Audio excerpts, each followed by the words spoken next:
B J പിയുടെ നേരത്തെയുള്ള വോട്ടിൽ വർധനവുണ്ടാകുന്നു. എന്നാൽ മത്സരിച്ച രണ്ട് മുന്നണികൾ, ഒന്ന് ഞങ്ങളും മറ്റൊന്ന് യു ഡി എഫും. യു ഡി എഫിൻ്റെ വോട്ടിൽ 86,000-ഓളം വോട്ടിൻ്റെ കുറവുണ്ടാകുന്നു. ഞങ്ങളവിടെ ജയിച്ചു വരുമെന്നായിരുന്നു ഞങ്ങൾ കണക്കൂട്ടിയത്. ജയിക്കാൻ ഞങ്ങൾക്കായില്ലെങ്കിലും 2019 കിട്ടിയതിനേക്കാളും കൂടുതൽ വോട്ട് നേടാൻ ഞങ്ങൾക്ക് സാധിക്കുന്നു. എന്നാൽ യു ഡി എഫിന് 86,000 വോട്ടിൻ്റെ കുറവുണ്ടാകുന്നു. ആ വോട്ട് നേരെ ബി ജെ പിയിലേക്ക് പോകുന്നു. അപ്പോൾ ബി ജെ പി സ്ഥാനാർത്ഥിക്ക് ജയിച്ചു വരാനുള്ള സാഹചര്യം ഒരുക്കുന്നു. നിങ്ങൾ വിശദമായി കണക്കുകൾ പരിശോധിക്കുന്നവരാണല്ലോ. ഇപ്പോൾ വർത്തമാനകാലമായതുകൊണ്ട് ഇപ്പോൾ നടന്ന തദ്ദേശ ഭരണ സ്ഥാപന തെരഞ്ഞെടുപ്പിൽ ഇവിടെ തിരുവനന്തപുരം കോർപ്പറേഷനാണല്ലോ ബി ജെ പി നേടിയിട്ടുള്ളത്. ആ നേട്ടത്തിന് പിന്നിൽ പ്രവർത്തിച്ച കറുത്ത കൈ ഏതാണ് എന്ന് ചെറിയൊരു അന്വേഷണം നിങ്ങൾ നടത്തിയാൽ മനസ്സിലാവുമല്ലോ. അവിടെ ചില ഡിവിഷനുകളിൽ കോൺഗ്രസിൻ്റെയും യു ഡി എഫിൻ്റെയും വോട്ടിൽ സാരമായ കുറവ് വന്നിട്ടുണ്ടല്ലോ.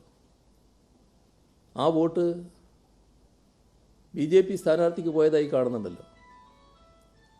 അങ്ങനെയുള്ള നീക്കങ്ങൾ എങ്ങനെ വന്നു? അപ്പോൾ തിരുവനന്തപുരം കോർപ്പറേഷൻ്റെ ജയത്തിലും ഒരു പങ്ക് ഇത്തരത്തിലുള്ള നീക്കങ്ങൾ വഹിച്ചിട്ടുണ്ടല്ലോ. രണ്ട് ഭാഗത്തും നീക്കങ്ങൾ ഉണ്ടായതായി കാണാൻ സാധിക്കും. രണ്ടു കൂട്ടരും പരസ്പര ധാരണയിൽ എൽ ഡി എഫ് ജയിച്ചു വരാൻ സാധ്യതയുള്ള സ്ഥലത്ത് രണ്ടു കൂട്ടരും പ്രാദേശികമായി ഉണ്ടാക്കിയ പരസ്പര ധാരണയിൽ വോട്ടുകൾ മാറി ചെയ്തുവെന്ന് അതിൻ്റെ കണക്കുകൾ വ്യക്തമാക്കുകയില്ലേ? എങ്ങനെയാണ് ഇത്തരത്തിലൊരവസ്ഥ വന്നത്? ഇവിടെ നാം കാണേണ്ടത് നമ്മുടെ സമൂഹത്തിൻ്റേതായ ജാഗ്രതയിൽ കുറവ് വരുന്നുണ്ടോ? വർഗീയതയ്ക്കെതിരെ ശക്തമായ പൊതുബോധം നിലനിന്നിരുന്ന ഒരു സമൂഹമാണിത്. ജാതിഭേദവും മതദ്വേഷവും ഏതുമില്ലാതെ സർവരും സോദരത്വേന വാഴുന്ന ഒരിടം എന്ന നിലയിലാണ് നമ്മുടെ നാടിനെ മാറ്റിയെടുക്കാൻ ശ്രീനാരായണ ഗുരു അടക്കമുള്ള നവോത്ഥാന നായകർ പരിശ്രമിച്ചത്. ഇന്ന്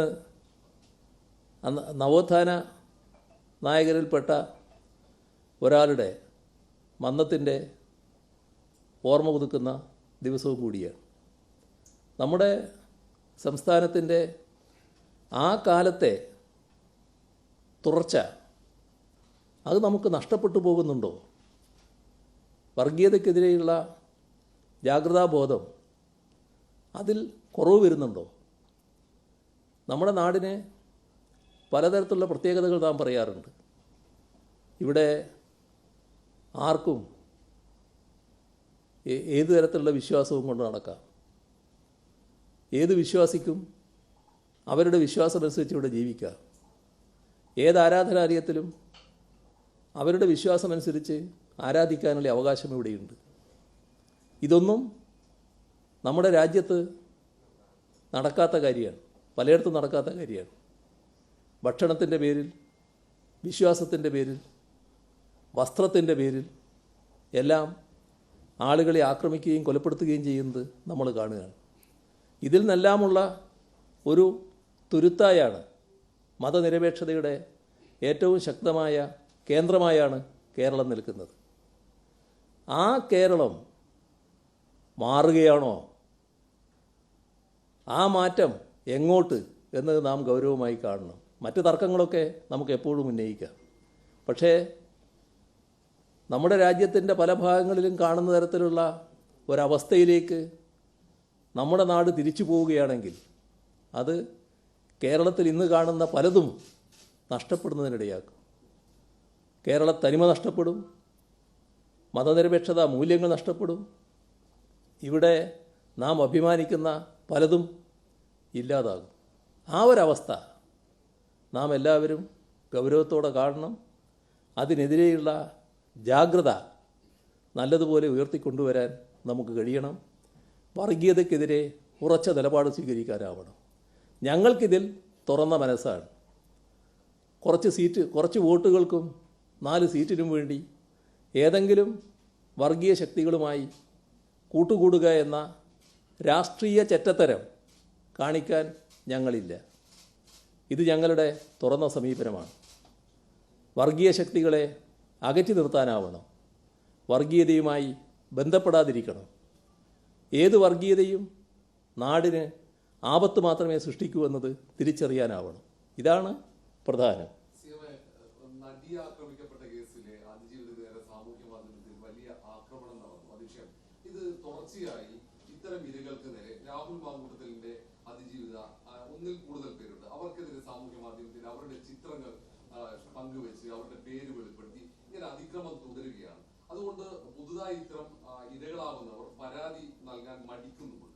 ഒരു പെൺകുട്ടി പരാതിയിൽ ഇക്കാര്യം ചൂണ്ടിക്കാണിച്ചു. ഇങ്ങനെ അതിജീവിതമാർക്കെതിരെയുള്ള അതിക്രമങ്ങൾ തടയാൻ സാമൂഹ്യ മാധ്യമത്തിൽ ഇത്തരം ആക്രമണങ്ങൾക്കെതിരെ കടുത്ത നടപടിയെടുക്കുമോ സർക്കാർ?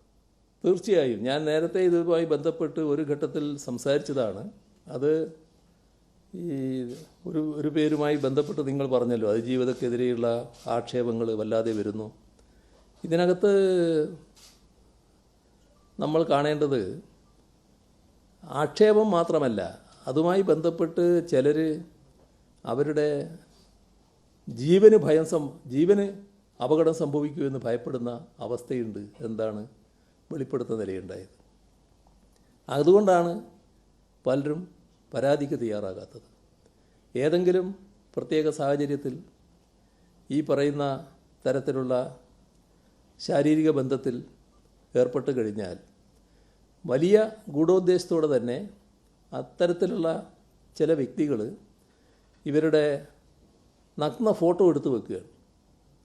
അതുപയോഗിച്ച് സമൂഹത്തിൽ നിങ്ങളെ അപകീർത്തിപ്പെടുത്തും എന്ന് പറഞ്ഞ ആദ്യത്തെ ഭീഷണി. ആ ഭീഷണിക്ക് വഴങ്ങുന്നില്ലെങ്കിൽ നിന്നെ വെച്ചേക്കില്ല എന്ന രണ്ടാമത്തെ ഭീഷണി. ഇതെല്ലാം ഇത്തരം ആളുകളെ നിസ്സഹായകളാക്കി മാറ്റുകയാണ്. ഇതിനെതിരെ കർക്കശ നിലപാട് സ്വീകരിച്ചു പോകാനാവണം. കർക്കശ നിലപാട് സ്വീകരിക്കുക എന്നുള്ളതാണ് സർക്കാരിൻ്റെ നയം. അതിൽ നടിയുടെ കാര്യത്തിൽ ആ പ്രശ്നം വന്ന ഘട്ടത്തിൽ തന്നെ വ്യക്തമാക്കിയിട്ടുണ്ട്. അതുമായി ബന്ധപ്പെട്ട് കർക്കശ നിലപാട് സ്വീകരിക്കണമെന്നുള്ളത് കർക്കശ നിലപാട് തന്നെയാണ് സ്വീകരിച്ചു പോകുന്നത്. കഴിഞ്ഞ ദിവസം നമ്മൾ അധികം സമയം എടുത്തു പോയി. ഇപ്പോൾ കൃത്യസമയത്ത് തന്നെ അവസാനിപ്പിക്കുകയാണ്. ഇപ്പോൾ എരിവേണ്ട ഇപ്പോൾ നമുക്ക് അവസാനിപ്പിക്കാം.